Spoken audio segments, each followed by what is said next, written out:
गर्भ में जाकर कृष्ण ने उस बच्चे की प्राण रक्षा करी थी ना, आज उस बालक ने जन्म ले लिया, उसी का नाम परीक्षित है। ये परितः इच्छतीति परीक्षितः, ये जन्म लेती बालक पालती लगा करके बैठ गया और देखने लगा, गर्भ में प्रवेश करके जिसने मेरी प्राण रक्षा करी थी वो इस भीड़ में दिखाई क्यों नहीं देता। भगवान को पता चला तो भगवान भी आए। हाँ, प्रभु ने आकर के उस बच्चे को गोद में लिया, आशीर्वाद दिया।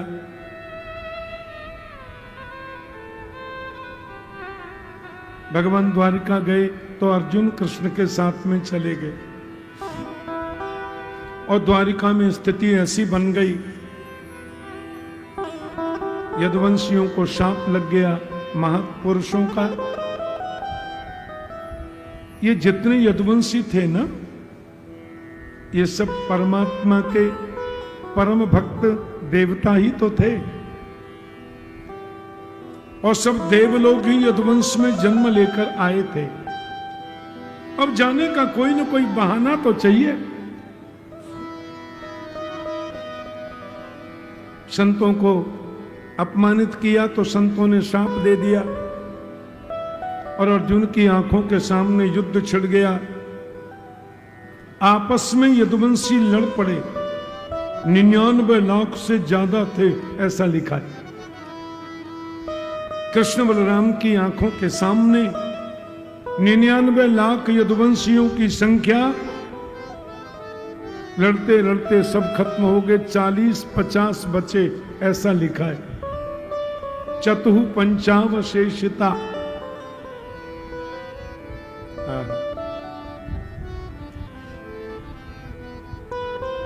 40-50 बचे।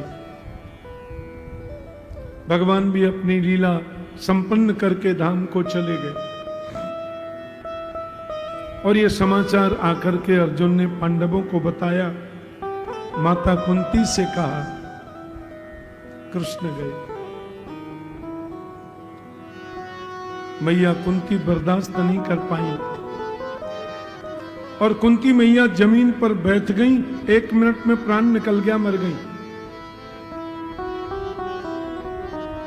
बल्कि मैं कहूंगा योग से देह त्यागा।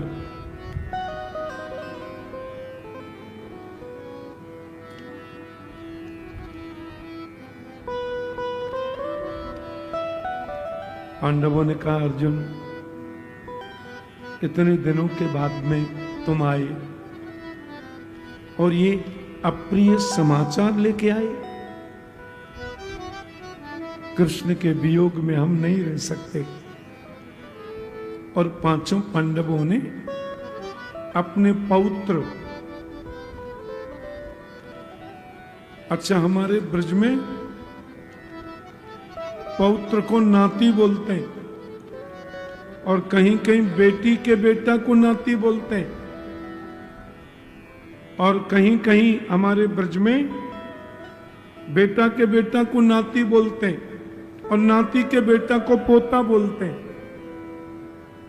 पर शास्त्रीय मर्यादा, जो पुत्र का बेटा है वो पौत्र है, और पौत्र का जो बेटा है वो प्रपौत्र है। पांडवों ने अपने पौत्र को गद्दी दे दी। परीक्षित बोले, बाबा हम तो बहुत छोटे हैं। बेटा सोनू, जब तक तुम बड़े नहीं हो जाते तब तक बनमारी तुम्हारी रक्षा करेंगे।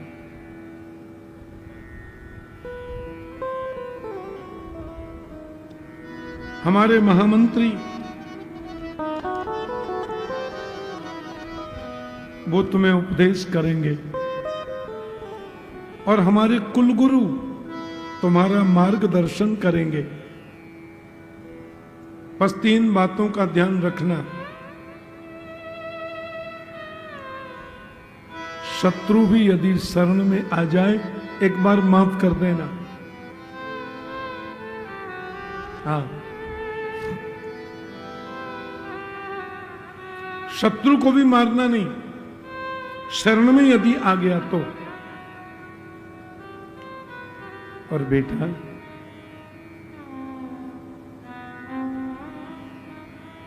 अतिथि का हमेशा सत्कार करना, न तिथि अतिथि।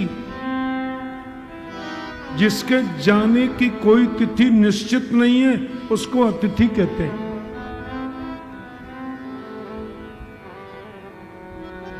और आंखों के सामने कभी पाप होते नहीं देखना। पाप करना जितना बड़ा पाप है, पाप होते हुए देखना उतना ही बड़ा पाप है। पक्की बात है।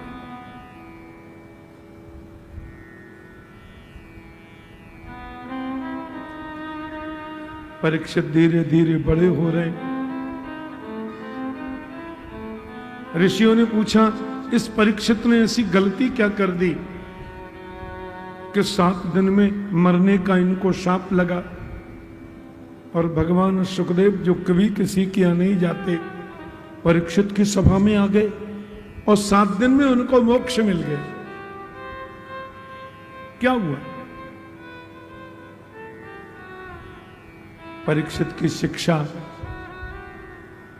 और दीक्षा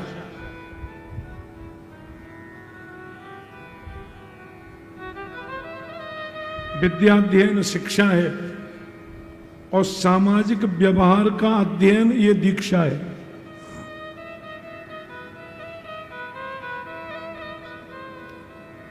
लोगों के प्रति कैसा व्यवहार हो, कैसे हमारे विचार हो, कैसी हमारी भावना हो, ये दीक्षा है। परीक्षित की शादी हो गई। आहा, सबसे उत्तम है गृहस्थाश्रम। ध्यान से सुनना।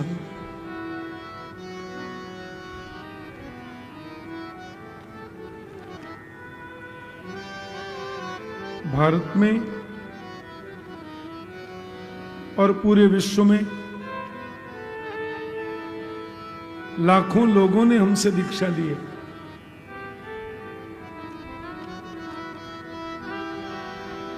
भागवत और रामायण के 500 से ज्यादा वक्ता, प्रसिद्ध वक्ता जो हमारे शिष्य हैं, पूरे विश्व में कथाएं करने जाते हैं। कई छोटी छोटी बालिकाएं, बच्चियां, उन्होंने दीक्षा ली। गुरुजी, हमको यहीं पढ़ना है, यहीं रहना है। हमने कहा नो, यदि तुम्हें वृंदावन में रहकर पढ़ना है तो हम पे तो टाइम नहीं होता पढ़ाने का। हमारे जो आचार्य गण हैं वो तुम्हें पढ़ाएंगे, पर तुम अकेले नहीं रह सकते। अपने माता पिता में से एक तुम्हारे पास रहे तो पढ़ो, और पढ़ने के बाद विवाह करो। विवाह करके खूब धर्म का प्रचार करो, खूब सत्संग करो, कोई प्रॉब्लम नहीं है। क्योंकि धन्यो गृहस्थाश्रम, गृहस्थाश्रम से ऊंचा कोई आश्रम नहीं है। अब मन में जिसके प्रबल विरक्ति आ जाए और बचपन से ही जिसका साधु जीवन जीने की आदत बन जाए, उसको तो प्रणाम है। लेकिन वैवाहिक जीवन में, गृहस्थाश्रम में रहकर भजन भी अच्छा बनेगा। एक आपको अंदर की बात बताऊं, हम सन्यासी बन गए, हमने भगवा वस्त्र पहन लिया, हम दंडी स्वामी बन गए। दंडक ग्रहण मात्रेण नरो नारायणो भवेत्। दंडक ग्रहण मात्र से नर नारायण का रूप हो जाता है। लेकिन शास्त्रों में लिखा है सन्यास लेने के बाद, सन्यासी बनने के बाद 4-4, 5-5, 8-8 घंटे नाक बंद कर समाधि लगाने के बाद 10-10 घंटा माला जपने के बाद, साधना करने के बाद सन्यासी को जो फल प्राप्त होता है वो फल एक गृहस्थ व्यक्ति को झाड़ू लगाते हुए कीर्तन करने से प्राप्त हो जाता है।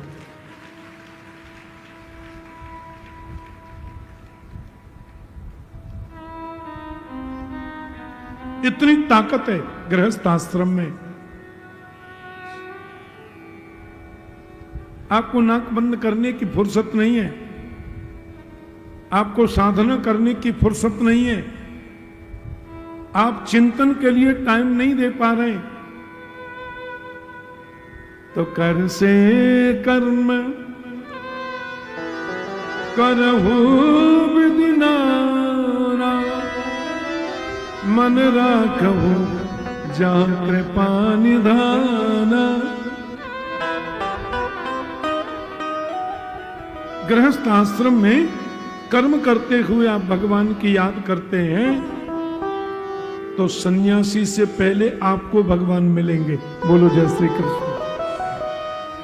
पक्की बात है। काम करते चलो, नाम जपते चलो, हर समय कृष्ण का ध्यान धरते चलो, काम की वासना को मिटाते चलो, कृष्ण गोविंद गोपाल गाते चलो। ऐसी पत्नी परीक्षित की पत्नी का नाम है इरावती। इरा, एरा,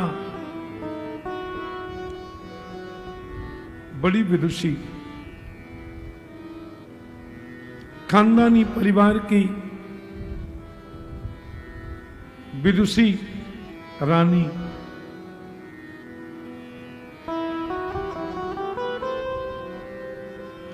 एक बात बताऊं, ये ईंटा पत्थर का बंगला जो हम लोग बनाते हैं ना, इसका नाम घर नहीं है। ये ईंटा पत्थर का, संगमरमर का, बढ़िया महंगी लकड़ी लगाई, बढ़िया महंगा सब पेंट लगाया, इसका नाम घर नहीं है। न गृहम गृहमित्याहु गृहिणी गृहमुच्यते।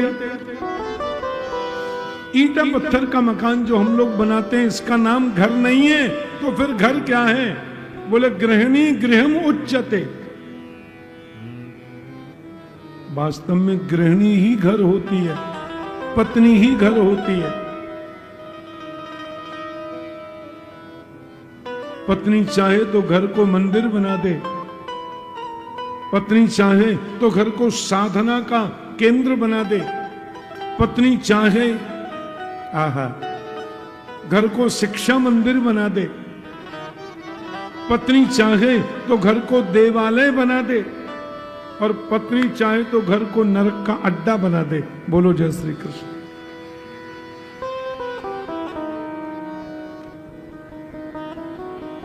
गृहिणी ही घर है, पत्नी ही घर है। हमारे वैदिक सनातन धर्म में एक नीति का बहुत सुंदर ग्रंथ है, और उस नीति के ग्रंथ को हर व्यक्ति को पढ़ना चाहिए। तकरीबन 2500 उसमें श्लोक हैं। उसका नाम है मनुस्मृति। जरूर पढ़ो। कई लोग गाल बजाते हैं ना, हल्ला मचाते हैं, पढ़ते बढ़ते तो है नहीं। कहीं से एक आध कोई लाइन मिल गई, आगे क्या लिखा है मालूम नहीं, पीछे क्या लिखा है पढ़ा नहीं, ये बिल्कुल लगा।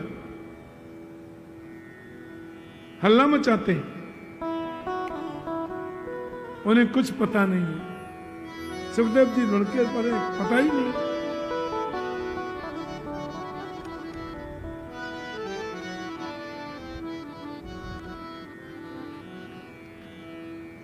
जैसे बाल कृष्ण के ध्यान में बाल कृष्ण निमग्न रहते हैं, ऐसे शिवजी के ध्यान में शिवम निमग्न रहते हैं।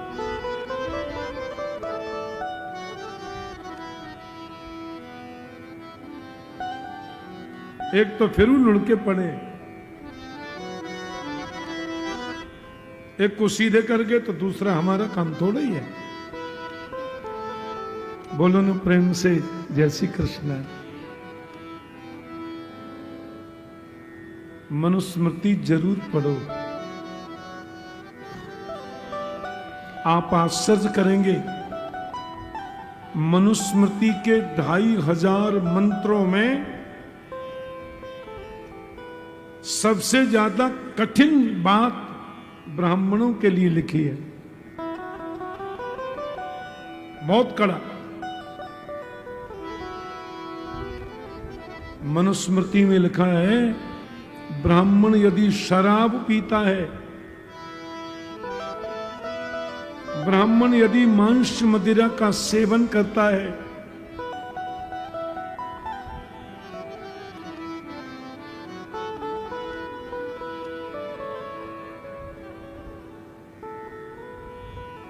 गरम गरम तेल उसके मुख में डालो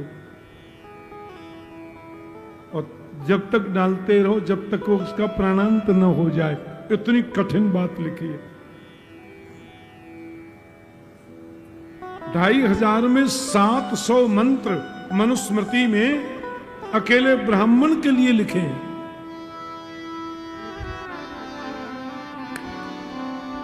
ब्राह्मण को तम्बाकू खाना मना है, बीड़ी सिगरेट पीना मना है, शराब को हाथ लगाना पाप है, परस्त्री गमन तो भयंकर पाप है। ऐसी ऐसी बातें। ब्राह्मणस्य हि देहोऽयं क्षुद्र कामाय नेष्यते। ब्राह्मण का शरीर केवल खाने पीने सोने हंसने नाचने गाने को नहीं, ब्राह्मण का शरीर है तपस्या के लिए, साधना के लिए। ब्राह्मण साधना स्वयं करे और फल दूसरों को दे दे, इसके लिए ब्राह्मण का जन्म है। ऐसा मनुस्मृति में लिखा है।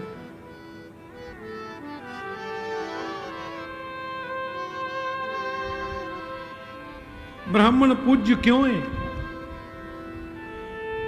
आपने भोजन कराया,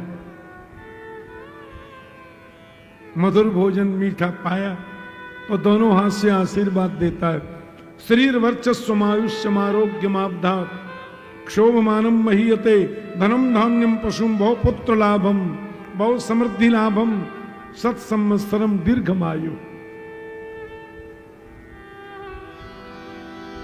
पाठ कर रहा है स्वयं और फल दे रहा है यजमान को।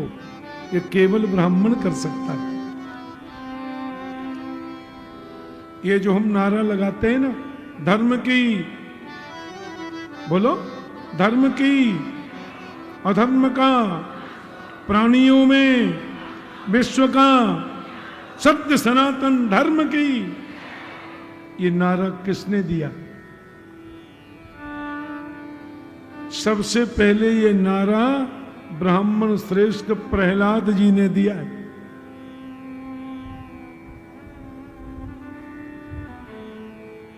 हाँ हाँ,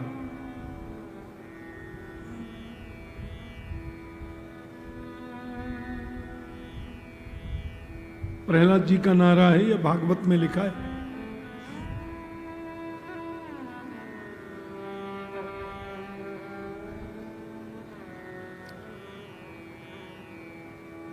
धर्म की जय हो,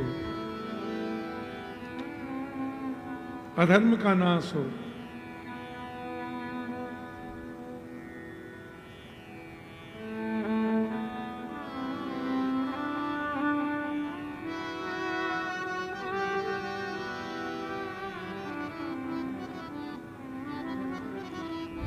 ब्राह्मण वंदनीय होता है, पूजनीय होता है, यदि अपने कर्म की निष्ठता में परिपक्व है तो।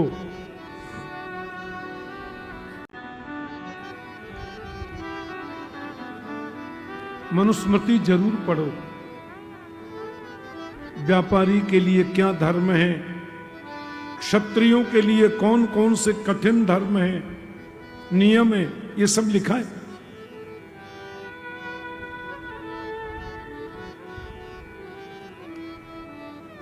राजा परीक्षित के 4 बेटे हुए। बड़े का नाम है जन्मेजय।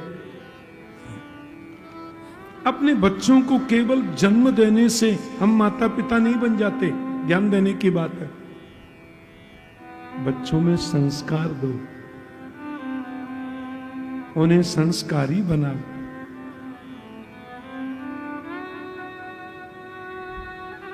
माता शत्रु पिता वैरी येन बालो न पाठितः। वे माता पिता अपने पुत्रों के शत्रु हैं जो बच्चों को अच्छी शिक्षा नहीं देते। और ये हमारी हिंदू सनातन संस्कृति का शिक्षा का परिणाम है।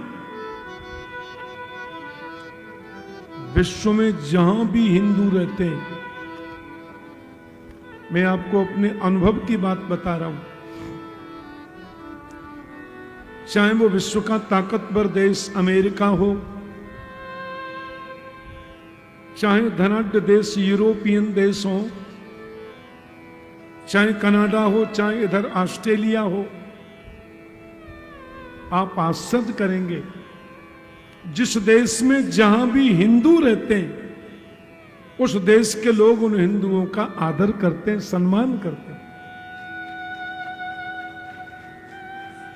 विश्व के किसी भी देश में हिंदुओं ने कभी दंगा किया हो, कभी फसाद किया हो, उस देश की सरकार के विरोध में एक शब्द कभी कहा हो, ऐसा दुनिया में कोई उदाहरण मिलता नहीं है। ये हिंदुत्व है। विश्व के सब देशों में हिंदू का आदर, और विश्व में एक समुदाय तो ऐसा है जिसने सबकी नाक में दम कर रखा। न जिएंगे न जीने देंगे, न जिएंगे न जीने देंगे।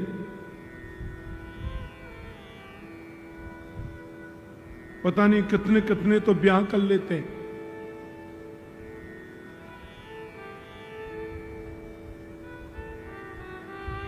मैं एक वीडियो में देख रहा था, किसी ने भेजा मेरे पास। कोई बच्चे कहते हैं, अम्मी अम्मी जान, हमारे जितने जितने हमारे मित्र हैं सब छुट्टियों में मामू के घर जाते हैं, हम अपने मामू के घर कब चलेंगे अम्मी जान? अम्मी जान बोली, बेटा तेरे मामू ही तो तेरे अब्बू जान है। बोलो जैसे कह रहे भगवान, हे भगवान है?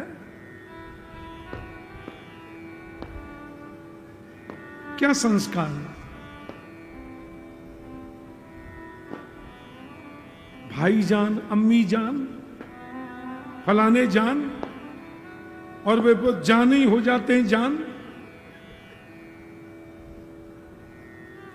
भाई जान ही कहो तो हाँ अब्बू जान हो गए। राम राम राम। जन्म दे दिया, 25-25, 30-30, अरे बाप रे। अब कुछ भी करो, हमने तो दे दिया जन्म, कोई संस्कार नहीं। जिन देशों में शरणार्थी बनकर के जाएं, उसी देश की नाक में दम कर दें। फ्रांस में देखो, इंग्लैंड में देखो, सब देश परेशान हो गए।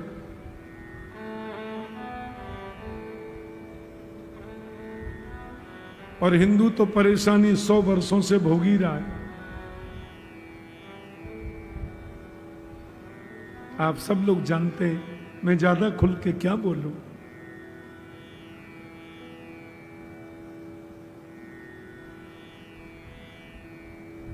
लेकिन हमारे सनातन धर्म हिंदुत्व में संस्कार को महत्व देते हैं। ज्यादा बच्चे हों ये भगवान की कृपा है, वो तो होना ही चाहिए, पर हमारे यहां ज्यादा बच्चे होने से ज्यादा महत्व देते हैं जितने बच्चे हों संस्कारी बने, पढ़े लिखें, विद्वान बने, राष्ट्र की सेवा करें।